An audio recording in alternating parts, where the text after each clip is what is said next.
పెడతాను రా శివయ్య, నీకు పెడతాను.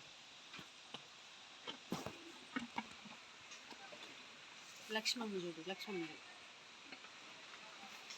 ముందు నాయన శివయ్య.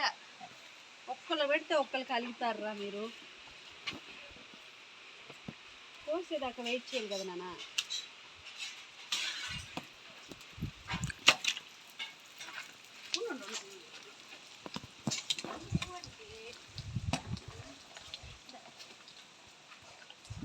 మంచిగా జీవామృతం చేసేదానికి మనం గోమూత్రము గోమయం అంతా సేకరిస్తున్నాము. దానిలో భాగంగానే ఇది తీసుకున్నాము మనం వీళ్ళ దగ్గర.